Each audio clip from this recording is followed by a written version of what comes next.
Donc, je te pose direct les questions, hein. Mm. Alors, comment prends-tu soin de tes cheveux?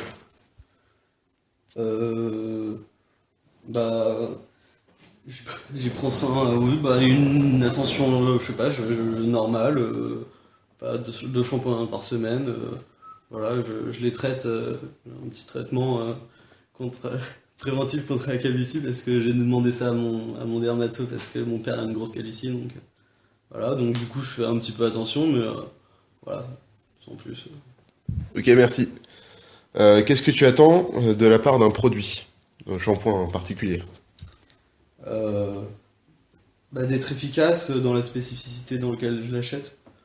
Maintenant, voilà, tous les shampoings, ils ont chacun leur petite particularité. Et puis, bah, enfin, voilà, moi c'est un shampoing particulier et tout, justement, que mon dermato m'a prescrit et tout. Donc moi, je m'attends à ce qu'il soit efficace et que, bah, qu'il ait l'effet, enfin, qu'il me fasse l'effet de la raison pour laquelle je l'ai acheté, quoi. Ça marche. Quelle sorte de produits tu utilises? Par exemple, seulement des shampoings ou alors des traitements pour les cheveux, des sprays, des shampoings pour la sécheresse. Enfin, voilà, quel type de produit utilises-tu? Bah, moi, préventif anti-calvitie, anti-chute de cheveux. Voilà. Ok, super. Alors, donc maintenant, on va parler plus en particulier de la marque, donc Mhm. Procter Gamble. Mhm. Donc, tu sais que ça concerne les shampoings Head and Shoulders et Pantene, en Ouais. l'occurrence, pour la gamme shampoing. Ouais. Alors, pour toi, quelle importance a la marque d'un produit? Donc, pas forcément Procter Gamble, hein, juste, voilà. Quelle importance a pour toi la marque quand tu achètes un produit? Je pense que la marque, bah, c'est une. Je pense une marque, elle véhicule une idée d'une certaine qualité, d'une certaine gamme de prix. Ouais, les marques, ça permet un peu de savoir ce qu'on achète, quoi. Quand on connaît pas, il y a un nouveau truc, on sait que, voilà, je sais pas si c'est marque Carrefour City, on sait que ça va être, voilà, ça va être pas très cher, mais que ça va pas être une grande qualité. Si on met un peu plus cher, on sait que ça va être plus efficace. Enfin, c'est, voilà, on se fie, je sais pas, et puis à la réputation des marques, je trouve. Voilà, c'est très utile d'avoir une bonne marque pour s'appuyer sur quand on veut lancer un nouveau produit ou quoi. Ok, super. Est-ce que tu changerais facilement de marque? Euh, Bah, étant donné que je suis satisfait de ma marque, j'ai aucune raison d'aller voir ailleurs. Même si une autre marque fait quelque chose de très bien aussi, à moins qu'elle le fasse mieux, ouais, ouais, je sais pas, s'il y a un produit plus efficace qui marche encore mieux, oui, j'hésiterai sans. Ouais, je m'en fous de changer de marque.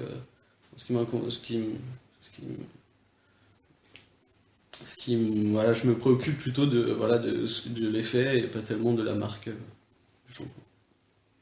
Tac. Quelle image tu as des différentes marques? Quelle image j'ai des différentes marques? Euh, Tu veux que j'en cite quelques-unes pour. Pourquoi pas, par exemple, oui. Alors, je sais pas, L'Oréal, c'est quand même une marque. Bon, elle possède d'autres marques de shampoing, mais quand même un gage de qualité.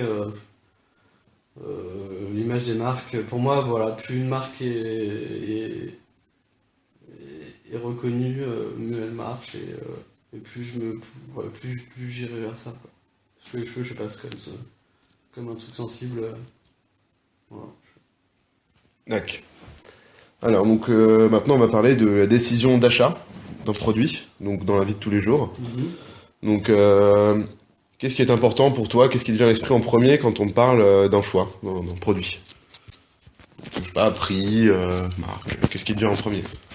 Choix d'un produit, bah moi déjà je regarde dans le secteur de ce que je veux, pourquoi j'achète le shampoing, pour soit le type de cheveux, soit voilà, les particularités. Et après, ouais, éventuellement, je regarde dans les gammes de prix. Je m'intéresse donc au prix.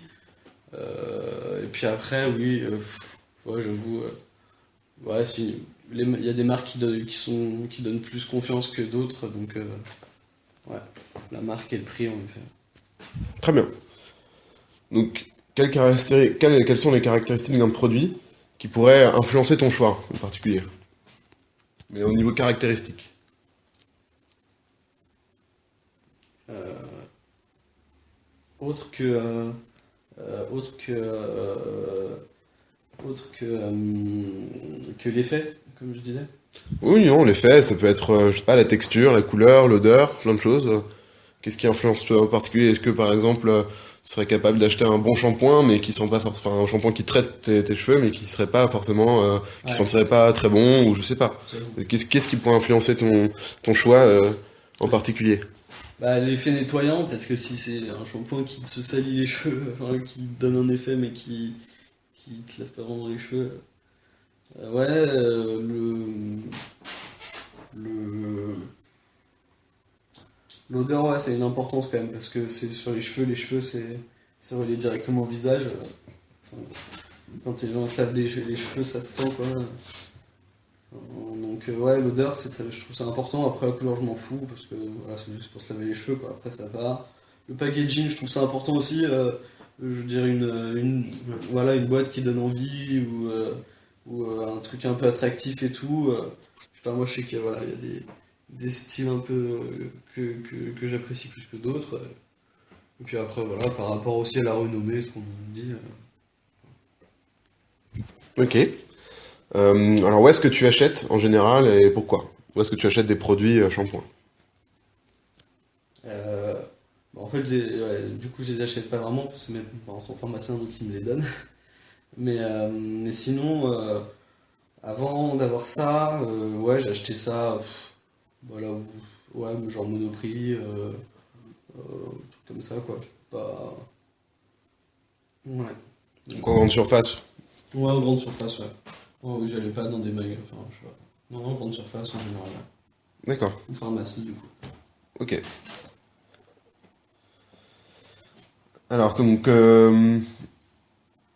comment tu vas décider ce que tu vas acheter quand tu seras en face d'une étagère de supermarché? Donc, voilà, si Mm. tu as une gamme devant toi de tous les produits, comment tu vas te décider d'acheter celui que tu veux?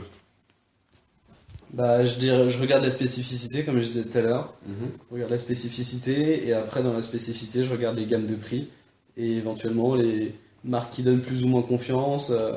Parce qu'il y a, voilà, il y a des très bonnes marques qui sont moins chères que d'autres. Et tu te dis, bon, je vais quand même pas les prendre la plus grande, la plus chère.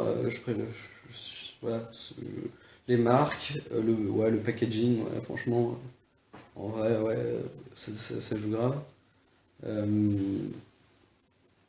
et, euh, et voilà, bah, la spécificité du produit. Très bien, merci. Alors, donc maintenant on va parler des mapping competitors, donc voilà, des concurrents directs, pas forcément de la Procter Gamble, mais sur le marché du shampoing. Mm. D'accord?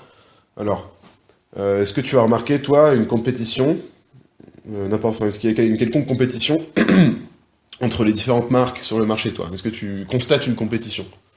Ah bah, ouais, bah, il suffit de regarder la télé. Un spot sur trois, c'est un spot pour des shampoings.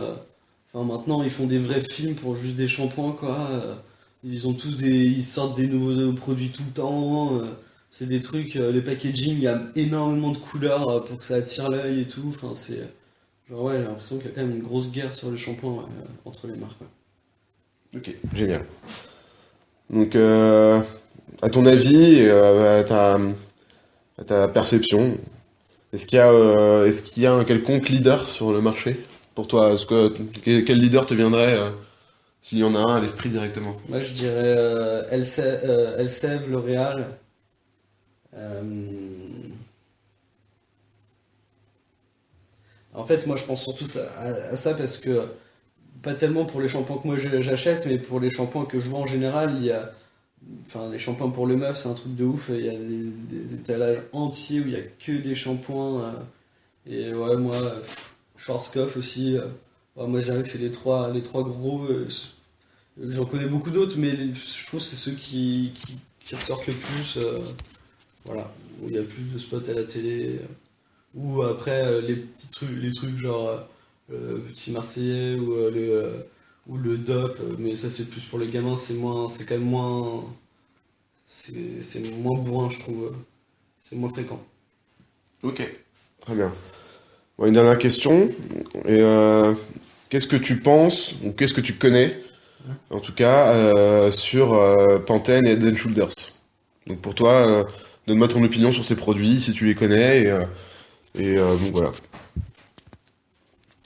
Alors Head and Shoulders, quand je pense à Head and Shoulders, je vois une pub pour le cuir chevelu sec là, j'ai l'impression qu'ils font de la pub que là-dessus. Donc ouais, du coup moi je le vois plus comme un shampoing, pas tellement moi je le vois plus pour un shampoing pour les gens qui ont les cheveux secs et qui ont des problèmes de pellicule, des trucs comme ça. Et l'autre, tu disais Pantene? Pantene, ouais. Pantene Pro V. Ouais. Pantene Pro V, j'ai l'impression que ça fait un peu, ouais, on dirait, en tout cas, moi ça me fait penser à un peu des produits de coiffeur, tu vois. Donc, je trouve que c'est pas les mêmes gammes de personnes. Pantene Pro V, ça fait plus de la.